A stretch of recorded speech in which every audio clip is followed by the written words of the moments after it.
আমার নবী ইসলামের জন্য কত কষ্ট করেছে, সাহাবা হুজুরগণেরা রক্ত দিয়েছে, জীবন দিয়েছে।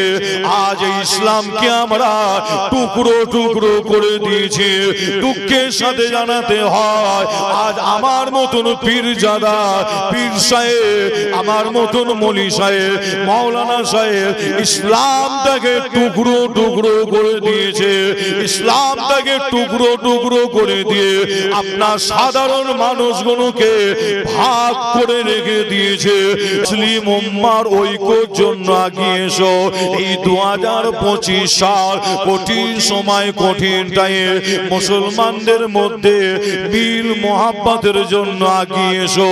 হে যুবকেরা, আজ যারা এই দ্বন্দ্ব বাঁধিয়ে রাখতে চায়, আজ যারা মুসলমানদের মধ্যে মিল মোহাব্বত চায় না, ইগোকে যারা ধরে রেখেছে, মনে রাখবে এরা সব থেকে ইসলামের সব থেকে বেশি ক্ষতি করে, মুসলমানের সব থেকে বেশি ক্ষতি করে। এ যুবকেরা, এ নবী প্রেমিকেরা, তাই আপনাদের পীরের ঘরের বাচ্চা জানিয়ে দিয়ে যায়, আমার নবী ইসলামের জন্য কত কষ্ট করেছে, সাহাবা হুজুরগণেরা রক্ত দিয়েছে, জীবন দিয়েছে। আজ ইসলামকে আমরা টুকরো টুকরো করে দিয়েছি। দুঃখের সাথে জানাতে হয়, আজ আমার মতন পীরজাদা, পীর সাহেব, আমার মতন মলি সাহেব, মাওলানা সাহেব ইসলামটাকে টুকরো টুকরো করে দিয়েছে। ইসলামটাকে টুকরো টুকরো করে দিয়ে আপনার সাধারণ মানুষগুলোকে ভাগ করে রেখে দিয়েছে। 25 সাল চলছে, 2000 সামনে কঠিন সময় আসছে, কপালে কিন্তু বিপদ আছে। যারা এক হতে দিচ্ছে না, আমি আপনাদের বলে দিই, তাদের সব বাংলাদেশে একটা করে বাড়ি কিনে রেখে দিয়েছে। যারা এক হতে দিচ্ছে না, বাংলাদেশে সব একটা করে ঘর করে রেখে দিয়েছে। পালাবে তারা, পালাবে, মাঠে ময়দানে নামবে দিয়ে পালাবে। সব বাংলাদেশে একটা করে ঘর আছে। আপনাদের ছোট ভাই ছেলে হিসাবে আপনাদের বলি, আমি আসিম বিল্লাহ মেসেজ এটাই দিতে চাইছি, আমি আসিম বিল্লাহ ফুরফুরা সিলসিলা দাদা পীরের ঘরের বাচ্চা, আমার আকীদা আমার জায়গায় মজবুত আছে, ইনশাআল্লাহ থাকবে। যে আমার মেসেজ হচ্ছে এটাই, আমার মাসলা আমার কাছে, আপনার মাসলা আপনার কাছে, আমার মাসলা আমার কাছে, আপনার মাসলা আপনার কাছে রাখেন। যখন ইসলামের উপরে, দ্বীনের উপরে, শরিয়াতের উপরে, মুসলমানের উপরে আমাদের মসজিদ, মাদ্রাসা, খানকা, কর্মস্থান যখন দখল করতে আসবে, আমরা সেই সময় একটা প্ল্যাটফর্মের নিচেই একটা ছাতার তলায় যদি এসে দাঁড়াতে পারি, ইনশাআল্লাহ মসজিদ দখল করা তো দূরের কথা, মসজিদের একটা ইট পর্যন্ত খোলার ক্ষমতা কারো হবে না। একবার জোরে বলো। আপনারা আগিয়ে আসো, ইসলামের জন্য কাজ করো, মুসলিম উম্মার জন্য কাজ করো। আমি আসিম বিল্লাহ মাঠে ময়দানে নেমেছি কাজ করার জন্য। আমি আশা করছি আপনারা আমার পাশে দাঁড়াবে, দোয়া করবে, মুরব্বী চাচারা, আমার মায়েরা দোয়া করবে। আশা করছি আমার যুবক ভাইরা পাশে এসে দাঁড়াবে। আমি আপনাদের পীরের ঘরের বাচ্চা যারা, আল্লাহর সাহায্য, আল্লাহর মাদাদ ইনশাআল্লাহ আমাদের উপরে হবেই হবে। আরো জোরে বলুন সুবহানাল্লাহ। হযরতে আলী হুজুরের চোখের ব্যথা ভালো, আমার নবী ইসলামের ঝান্ডা, কোরআনের ঝান্ডা, দ্বীনের ঝান্ডা, শরিয়াতের ঝান্ডা হযরতে আলী হুজুরের হাতে তুলে দিয়েছিল। হযরতে আলী হুজুর ওই একা ঝান্ডা হাতে করে নিয়ে ওই বিশাল বড় দুর্গর দিকে দৌড়তে লাগে। ওই দুর্গর ভেতরে ইসলামের বড় বড় দুশমন কাফের, বড় বড় দুশমন, বড় বড় পান্ডারা ওই দুর্গর ভেতরে বসে আছে। তারা সব খবর পায়, কিন্তু ভেতরে ঢুকতে দেয়া হবে না। এ নবী প্রেমিকেরা, হযরত আলী হুজুরের হাতে আমার নবী ঝান্ডা তুলে দিয়েছিল। হযরত আলী হুজুর একাই দৌড়াচ্ছে বিশাল বড় দুর্গর দিকে, ছুটে ছুটে গিয়ে দেখে দুর্গ দরজা ভেতর থেকে বলা, দুর্গ দরজা ভেতর থেকে লাগানো, ভেতরে ঢুকতে দেয়া হবে না। দুর্গটা চতুর্দিক থেকে মজবুতের সাথে গাছ। প্রেমিকেরা হযরত আলী হুজুর করেছিল কি জানে? ইসলামের ঝান্ডা, কোরআনের ঝান্ডা, দ্বীনের ঝান্ডা, শরীয়তের ঝান্ডা এক হাতে নিয়েছিল, আর ওই বিশাল বড় দুর্গ দরজাটাকে আর এক হাতে ধরে একটা আওয়াজ দিয়েছিল, আল্লাহু আকবার বলে একটা আওয়াজ দিয়ে টান মেরেছিল। মারার সাথে সাথে ওই দুর্গ দরজা ভেঙে হযরত আলী হুজুরের হাতে চলে আসে।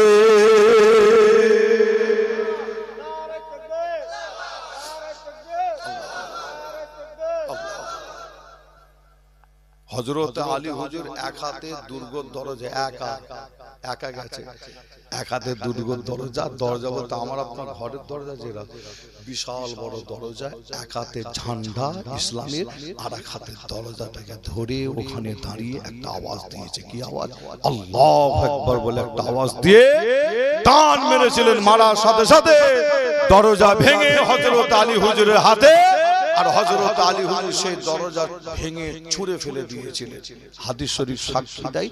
ঘটনা আপনাদের কাছে যদি পুরো বলতে চাই অনেক সময় লাগে, যে আপনাদের কষ্ট দেব না, আগেই বলেছি দোয়া চাইবো, আল্লাহ যদি পরে আনান আলোচনা হবে। এতটুকুন বলে যাই, হযরত আলী হুজুর যে দরজাটা একা এক হাতে ভেঙে ছুঁড়ে ফেলে দিয়েছিল, ওই দরজাটাকে পরে আবার 14 থেকে 15 জন সাহাবা হুজুর, 14 থেকে 15 জন সাহাবা হুজুর যে শুধু তুলে চাগানোর চেষ্টা করেছিল, পুরো তুলে চাগানোর চেষ্টা করেছিল, যে না শুধু সামান্য তুলে চাগানোর চেষ্টা করেছিল। 14 থেকে 15 জন সাহাবা হুজুর তুলে চাগাতে পারেনি। হযরত আলী হুজুর এক হাতে ভেঙে ছুঁড়ে ফেলে দিয়েছিল। যে হ্যাঁ, এ পাওয়ার, এ ক্ষমতা হযরত আলী হুজুর পেল কোথা থেকে? মনে রাখবেন, এটা হচ্ছে আসমানি ক্ষমতা, আল্লাহর মাদাদ হযরত আলী হুজুরের উপরে হয়েছিল। একবার জোরে বলুন সুবহানাল্লাহ। আমার মনের বিশ্বাস, যারা আমার যুবক ভাইয়েরা, আমি পীরজাদা আসিম বিল্লাহ সিদ্দিকী আপনাদের বলে যায় যে আমি যুবক ভাইদের খুব তাড়াতাড়ি একটা মেসেজ দেব। এই গ্রামের, এই পাড়ার যুবক ভাইয়েরা সেই মেসেজটা আপনারা যখন শুনতে পাবে, অবশ্যই আমার মেসেজ পাওয়ার পরে আপনারা আমার দিকে এগিয়ে আসবে। আমার মনের বিশ্বাস যে আমরা যদি যুবকরা মিলে মুসলিম উম্মার জন্য, ঐক্যের জন্য যদি কিছু কাজ আমরা করতে যদি পারি, আমার মনের বিশ্বাস আমাদের উপরও আল্লাহর আসমানি পাওয়ার, আল্লাহর মাদাদ আমাদের উপরে হবে একবার ইনশাআল্লাহ। ইনশাআল্লাহ জোরে বলুন সুবহানাল্লাহ। আরো জোরে হবে না? আসে আমরা সকলে মিলে একবার নবীর প্রেম ভালোবাসা বুকে নিয়ে একবার উঠে দাঁড়িয়ে একটু সালামে নজরান একটু পৌঁছে দিয়া নবী সালাম।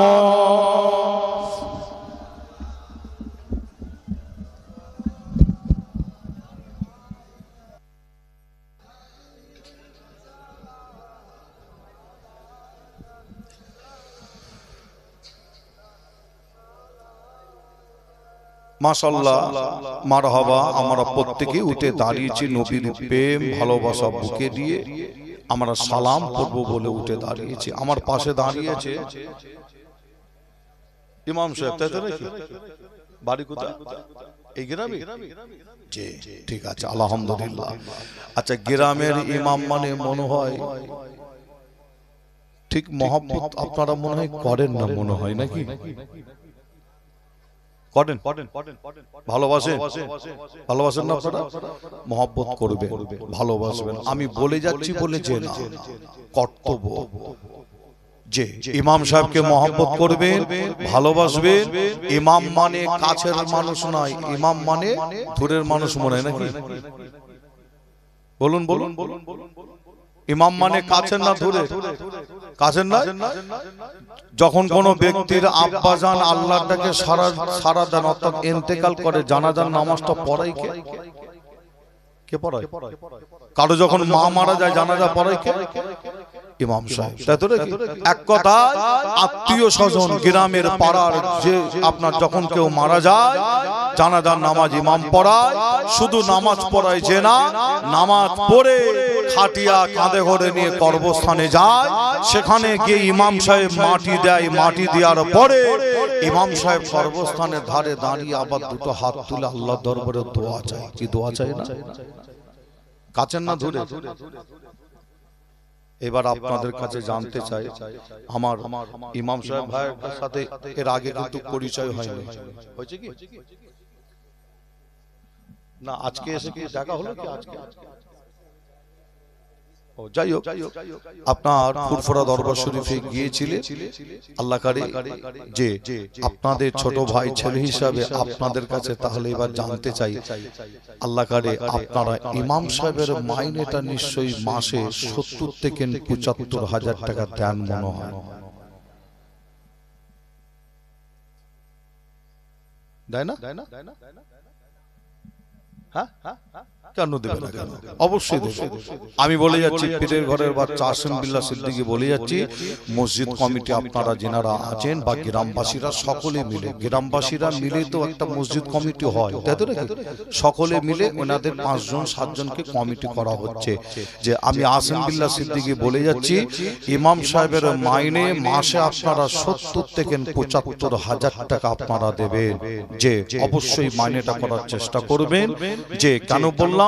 এই কারণে যে আমার কোনো হিংসা কিন্তু যে না, এই কারণে বললাম, একজন পীরজাদা, একজন পীর সাহেব, একজন বক্তাকে দাওয়াত করে এনে আপনারা 2 ঘন্টা ওয়াজ করিয়ে যদি 40,000 50,000 টাকা যদি দিতে পারেন, তাহলে আমারও দাবি রইল গ্রামবাসী ভাইদের উপরে, কমিটি ভাইদের উপরে, যে 2 ঘন্টা 1.5 ঘন্টা ওয়াজ করিয়ে 40-50,000 টাকা দিচ্ছেন। আমি হিংসা করছি যে না, কিন্তু ইমাম সাহেবের মাইনেটাও যেন মাসে যেন 70 থেকে 75,000 টাকা হওয়া দরকার। ঠিক বললাম না ভুল বললাম? বলুন।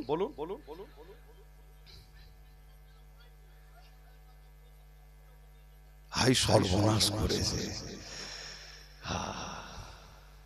দেখেছেন? আওয়াজ ঠিক পেয়ে গেছি আমি। মাইনে শোনেন, শুনলে অবাক ব্যাপার। সামান্য মোবাইলে আমরা রিচার্জ করি, মাসে কত খরচ হয় একটা যুবক বলে দিতে পারবে? আর ইমাম সাহেবের মাইনে দেখেন আজও রয়ে গেল।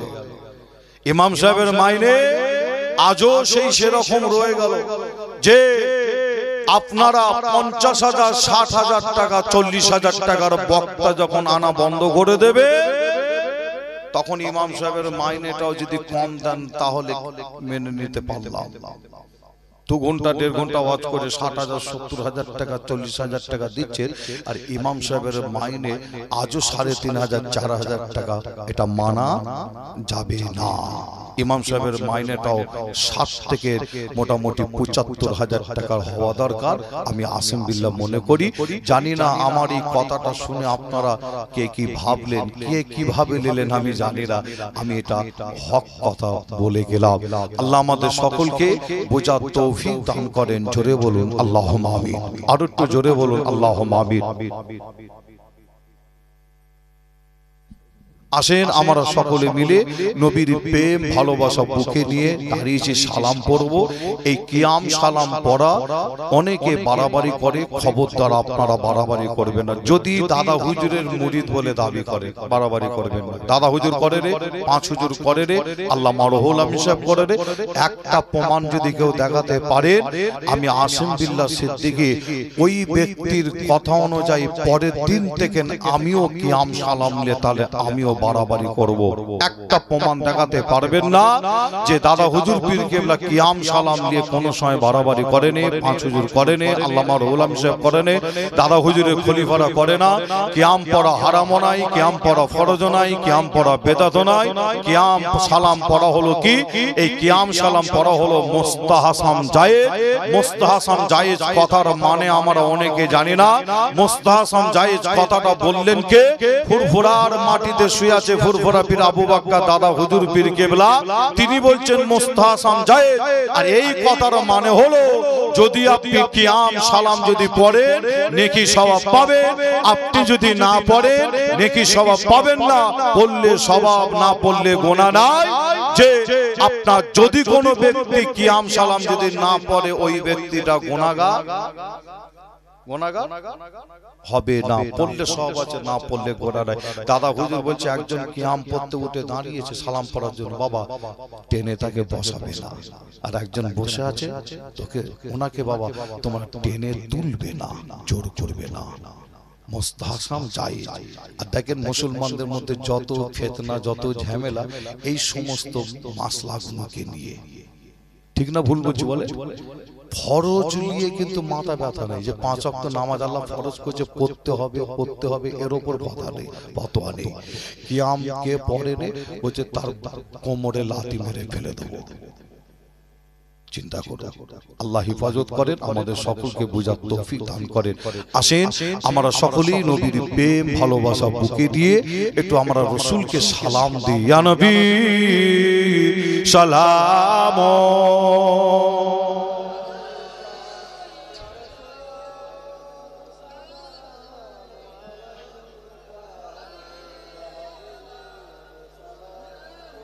পড়েন না ইমাম সাহেব, পড়েন না, আপনি পড়েন না। আপনি ওয়াজ করেছেন? ওয়াজ হইছে? সালাম পড়েন না। ইমাম সাহেব মাশাআল্লাহ পড়েছে, ওয়াজ করেছে, দেখেন যে আল্লাহ করে। আসেন আমরা একটু শরীক হই নবীর মহব্বত ভালোবাসায়। ইয়া নবী সালাম আলাইকা ইয়া রাসূল।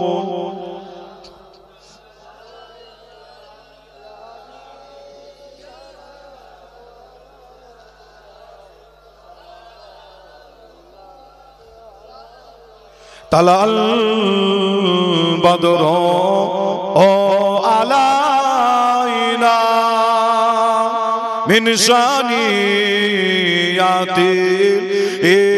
বিদায় ওয়াজাবান শুকরু আলাইনা মাদা লিল্লাহ আহিদা সালাম।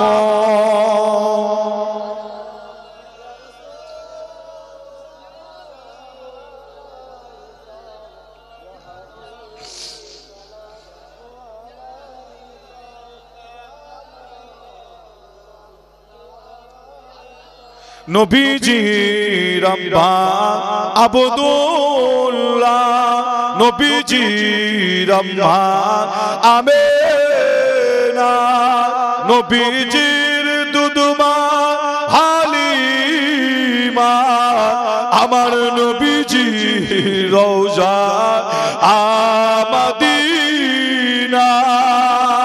ইয়া নবী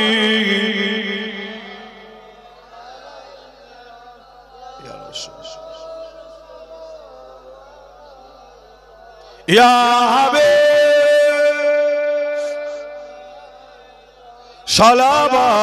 সালাওয়াতুল্লাহ আলাইকা। সকলে বসুন। ইয়া রাব্বি সাল্লামে কামালিহি কাসবাত যাবে জামালিহি হাসনাত জামিউক সালিহি সাল্লু আলাইহি ওয়া আলিহি দুরূদ শরীফ। আল্লাহুম্মা সাল্লি আলা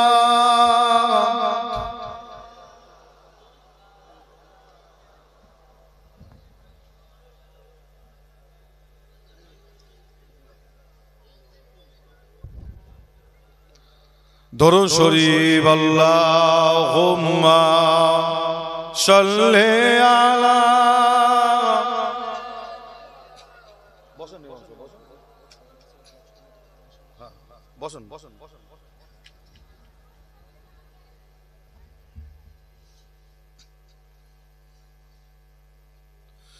জোসনা ভরা চাঁদিনী রাতে চাঁদিকে যখন দেখি, স্বপ্ন লোকে বিবর হয়ে শুধু তোমায় দেখি। জোরে হবে না সুবহানাল্লাহ। আমার অনেক ভাই পিছনে দাঁড়িয়ে আছে, যদি কমিটি ভাইরা যদি একটু ব্যবস্থা করতেন, যে চট যদি থাকতো একটু পিছনে বিছিয়ে দিতে, যে আপনারা একটু বসেন, তাবারুক দেওয়া হবে, আখিরি দোয়া মোনাজাত হবে, তারপরে তাবারুক দেওয়া হবে। যে আপনারা সকলে বসেন, দোয়া হবে। আমার ও আচ্ছা ঠিক আছে, দাঁড়ান দাঁড়ান, অসুবিধা নেই। আচ্ছা ঠিক আছে, কমিটি ভাইরা অনেক আছে, যে একবার একটু জোরে হবে না সুবহানাল্লাহ। জোসনা ভরা চাঁদিনী রাতে চাঁদিকে যখন দেখি, স্বপ্ন লোকে বিবর হয়ে শুধু তোমায় দেখি।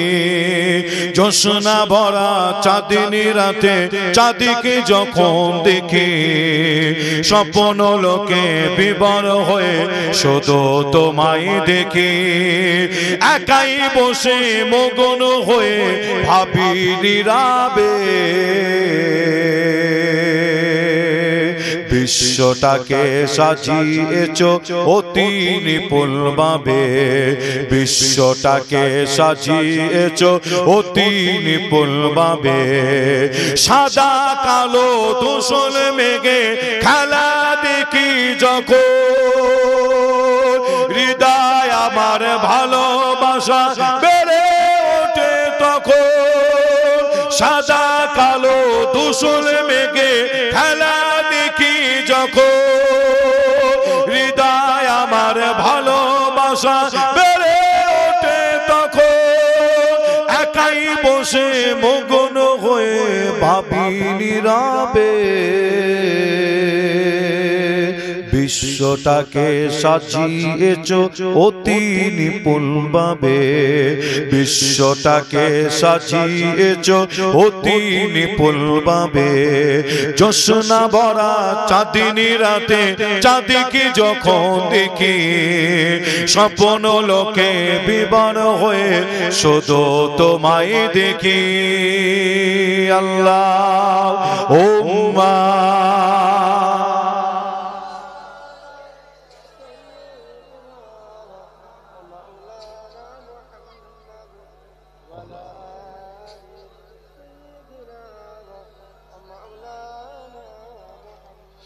ও গো চাঁদ তুমি বলে দাও,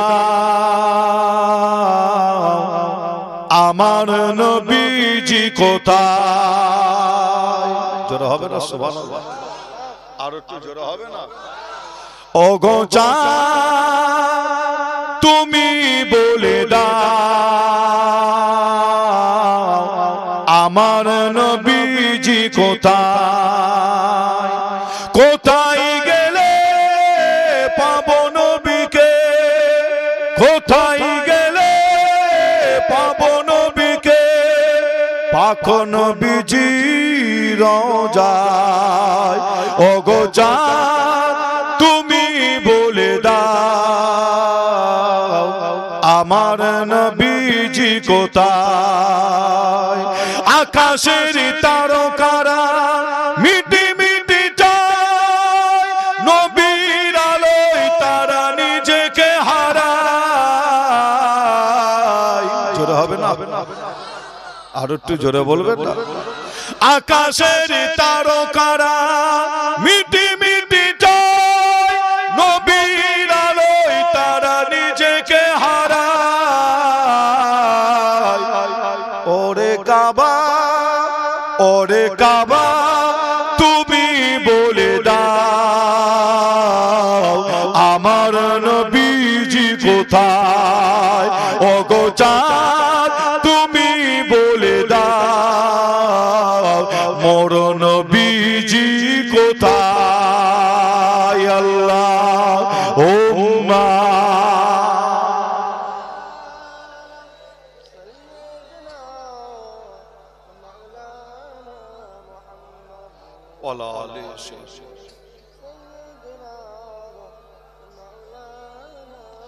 আমার দিনদার ইমানদার নেককার আল্লাহওয়ালা ভাইজানেরা, জওয়ান যুবকেরা, পর্দার অন্তরের আড়ালে অবস্থিত আমার মা ও বোনেরা, আখিরি দোয়া মোনাজাত করা হবে। আখিরি দোয়া মোনাজাত করার আগে আপনাদের ছোট ভাই ছেলে হিসাবে আপনাদের প্রত্যেকের কাছে কিছু অল্প সময়ের জন্য, খুব বেশি সময় নাই, অল্প সময়ের জন্য কিছু অল্প জিনিস একটু আশা করব পূরণ হবে।